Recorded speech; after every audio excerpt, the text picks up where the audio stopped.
Իհարկե դուք տեղյակ եք իմ դիրքորոշումներին, հատկապես 20 թվականից սկսած պատերազմի ողբերգական ավարտից հետո հատկապես։ Ես ձեզ ասեմ, որ 2018 թվականից սկսյալ ես խիստ որոշակի վերապահումներ ունեցել եմ քաղաքական գործընթացների վերաբերյալ, որոնք ծավալվում էին Հայաստանում։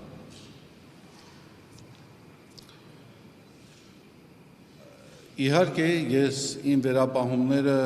հանրայնորեն, մասշտաբայնորեն չեմ արտահայտել, հաշվի առնելով ժողովրդի լայն շրջանակների աջակցությունը իշխանությանը, հույս ունենալով, որ միգուցե ես եմ սխալվել։ Միգուցե սա այն է, ինչ որ անհրաժեշտ է այսօր Հայաստանին։ Դժբախտաբար սա այն դեպքն է, սովորաբար մարդիկ ուրախանում են, որ իրենք չեն սխալվել, բայց դժբախտաբար ես ցավում եմ, որ ես այս դեպքում չեմ սխալվել, ինչպես եւ չեն սխալվել մի շարք անձինք։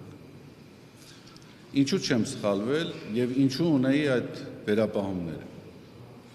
Այն անձը, ով առաջնորդում էր քաղաքական process-ը Հայաստանում, որևէ վստահություն չէր նշենչում ինձ, ի տարբերություն այն բոլոր անձանց, ովքեր ոգևորված էին նրանով։ Նրա կենսագրության պարզ վերլուծությունը ինձ հուշում էր, թելադրում էր, որ որևէ դրական տեղաշարժ, որևէ լուսավոր հեռանկար հնարավոր չէ ակնկալել այս մարդու առաջնորդած շարժումից։ Դա մի մարդ էր, որ իր ողջ կենսագրության ընթացքում բացառաբեր առաջնորդվել էր շանտաժով,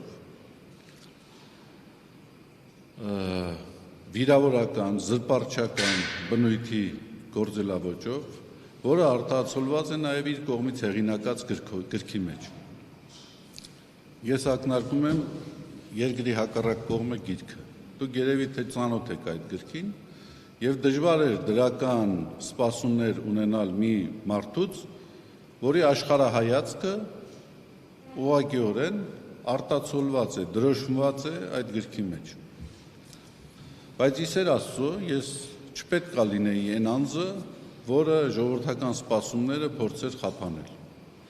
փորձել չարագուշակ մարգարեի պատմուճան հագնել։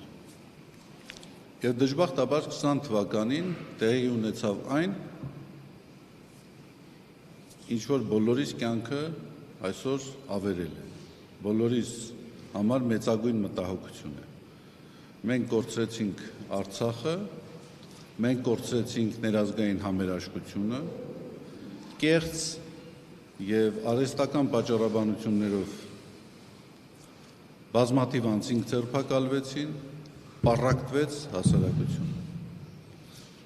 Եվ իհարկե այդ պայմանների մեջ ես անբարոյական եմ համարել, որպես թե եկեղեցական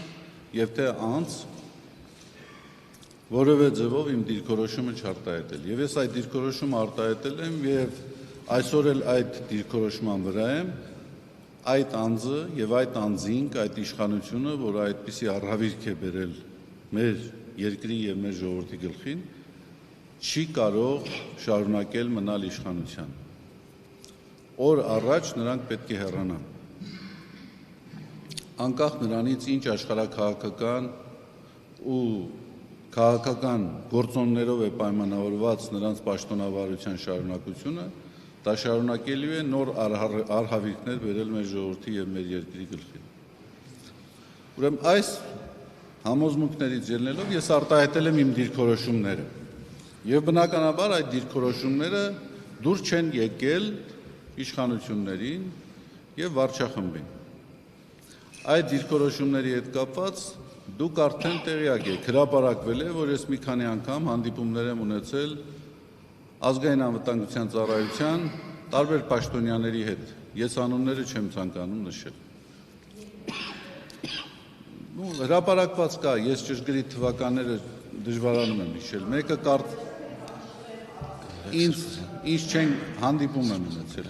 Սիրելի լրագրողներ, պիտի խնդրեմ, որպեսզի երկխոսության չվերածենք եւ հարցազրույցի չվերածենք, որպեսզի հնարավորություն ունենանք բոլորս մեր հարցերը ուղղելու։ Եվ տեղեկացնեմ, որ արդեն կա որոշակի հերթականություն, ես տեսել եմ ովքեր են ձեռքեր բարձրացրել եւ ըստ այդ հերթականության կհրավիրեմ հարցեր տալու։ Ուրեմն ես չեմ կանչվել։ Ըստ էության ծանոթագիրներ չեն ուղարկվել։ Պարզապես եղել է հրավեր հանդիպումների եւ մենք հանդիպել ենք։ Իհարկե հանդիպումների ընթացքում իրենք հնարավորություն են ունեցել իրենց դիրքորոշումները արտահայտել, ես իմ դիրքորոշումներն եմ արտահայտել։ Իհարկե տարբեր տեսակի պնդումներ են եղել, համոզումներ են եղել։ Իհարկե ակնարկներ եղել են որոշակի գործողություններ իրականացնելու, բայց ես ձեզ ասեմ, դժվարանում եմ ասել, մեղքը չառնեմ ուրիշների։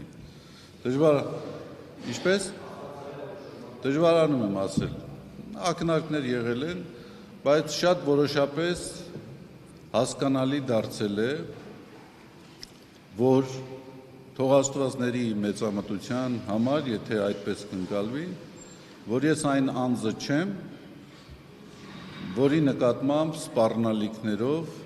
վախի ներշչմամբ, ահաբեկչությամբ հնարավոր է հասնել այնպիսի գործողությունների, որոնք չեն բխում իմ համոզումներից։ Եվ ես այսօր նույն համոզումների վրա եմ։ Որևէ գործողություն, որևէ սպառնալիք, որևէ տեղեկատվական տեռոր չի կարող ինձ ստիպել անելու մի բան,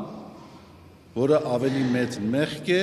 քան այն, ինչ որ ես կարող եմ երբևէ արած լինեմ։ Փառք Աստծո, ես իմ կյանքում չունեմ արած բաներ, որոնց համար ես ամաչ եմ։ Իհարկե դա չի նշանակում, որ ես անմեղ եմ։ Ես ասել եմ, որ ես բազմաթիվ մեղքեր եմ գործել, բայց այն վերագրումները, որ կատարվում են ինձ, բացարձակապես կապ չունեն իմ կյանքի հետ, իմ կենսագրության հետ, իմ արածների հետ։ Ես տեսագրություններին առանձին անդրադարձել եմ, իհարկե դրանք կեղծիք են, ես սուտ եմ։ Ես դա ասել եմ եւ կրկնում եմ։ Նորից եմ ասում, ես չգիտեմ ավելի մեծ մեղք, քան այն, որ գործված սայթակումների դիմաց գործես նոր մեղքեր, նոր սայթակումներ ստիպված լինես անելու։ Ավելի մեծ դավաճանություն, ավելի մեծ ինքնաժխտում ես չգիտեմ։ Եվ ես այդպիսի քայլ ոչ արել եմ, ոչ անում եմ, ոչ կանեմ։ Եվ այն մարդիկ, ովքեր այդպիսի հույսեր են փայփայում, այդ հույսերը պետք է խափանվեն։